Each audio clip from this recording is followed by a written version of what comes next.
Para hadirin sekalian tolong lagi-lagi kita memberikan dukungan dengan batasan yang sudah kita sepakati tadi. Dan ini adalah penyampaian visi dan misi, dikaitkan dengan visi dan misi.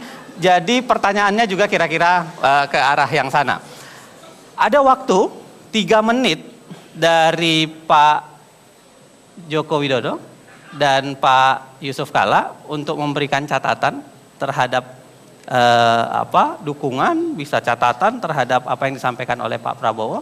Saya persilahkan 3 menit dari sekarang. Ya, tadi yang disampaikan oleh Pak Prabowo belum, mungkin saking semangatnya, belum disampaikan hal-hal yang konkret ke depan akan dilakukan apa. Kemudian yang kedua juga belum dijawab mengenai masalah diskriminasi. Tadi juga ditanyakan oleh Pak Yusuf Kalla juga belum dijawab karena terlalu semangatnya menjawab masalah hak asasi manusia. Oleh sebab itu kami mohon agar ini lebih diberikan perhatian lagi masalah pertanyaan yang disampaikan oleh Bapak Yusuf Kalla. Pak Yusuf Kalla mau ditambahkan? Ya, terima kasih tadi atas beberapa penjelasannya. Maaf Pak, tadi saya masalah diskriminasi dan sebelum diskriminasi. Diskriminasi dan bagaimana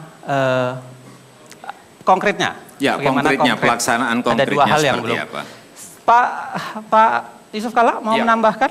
Masih Anda punya waktu 2 menit. Pak Prabowo, terima kasih atas tadi penjelasannya. Pertanyaannya lebih minta penjelasan lagi. Bapak tadi mengatakan bahwa semua pelanggar itu pakai bom. Apakah tahun 98 itu? Tidak semua. Tidak semua ya. Pak jelas Prabowo, tidak semua pakai bom. Okay. Jadi tidak semua dilesakan dengan alasan bom, gitu Pak ya? Pak Yusuf Kalla, mohon pertanyaannya jangan langsung direct, tetap pada saya, nanti akan saya persilakan. Begitu juga Pak Prabowo, mohon ya. Okay. Saya silakan Pak, silakan dilanjutkan. Masih ada punya waktu 1 menit. Iya. Jadi tidak semua pelanggaran HAM itu karena bom. Jadi tentu tidak semua harus dilakukan dengan kekerasan balik, gitu Pak ya. Kedua pertanyaannya, Bapak mengatakan tadi terserah penilaian atasan.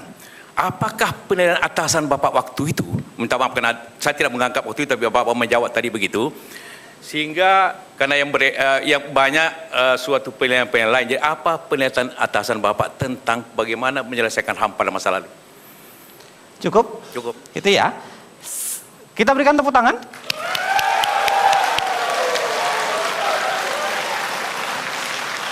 Saya berikan kesempatan 3 menit kepada Pak Prabowo dan Pak Hatta Rajasa bisa memberikan klarifikasi, catatan, bahkan mungkin memberikan penjelasan yang lebih konkret dalam kaitan yang ditanyakan, termasuk 2 hal yang tadi yang belum ditanyakan. Ada 3 menit waktu untuk Bapak Prabowo dan Pak Hatta Rajasa. Ya, kita mulai dari sekarang. Silahkan Pak. Jawaban terhadap Pak Joko Widodo, langkah-langkah konkret saya kira adalah di ujungnya adalah pendidikan. Masalah hak asasi manusia ini pendidikan. Pendidikan di semua sektor, pendidikan di semua aparat, ya, pendidikan juga kepada pejabat-pejabat. Karena apa? Karena sering petugas diberi perintah, kemudian kalau ada sesuatu yang nanti dinilai tidak tepat atau secara politis kurang menguntungkan, akhirnya petugaslah yang dikorbankan dan disalahkan. Jadi ujungnya adalah pendidikan, dan pendidikan membutuhkan investasi. Tentang diskriminasi saya kira kita sudah sepakat, kita harus melawan diskriminasi, tapi ujungnya kembali pendidikan.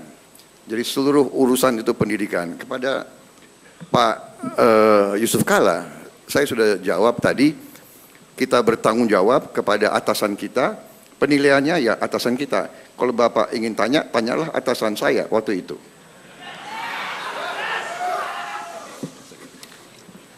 Ada yang mau disampaikan lagi? Pak Hatta Rajasa, barangkali masih ada waktu 1 menit. Saya kira tadi yang disampaikan, ditanyakan Pak Yusuf Kalla kepada saya soal diskriminatif dan Pak Jokowi juga, memang salah satu hal yang paling mendasar menyangkut hak-hak warga negara kita adalah jangan sampai ada diskriminatif dalam perlakuan hukum. Karena konteksnya tadi konteks hukum. Istilahnya jangan tumpul ke atas, tajam ke bawah. Itu diskriminatif. Mereka harus sama di muka umum, siapapun. Dan tidak boleh apapun latar belakangnya, apapun pendidikannya, apapun agama yang dianutnya, tidak boleh ada diskriminatif di negara Pancasila ini.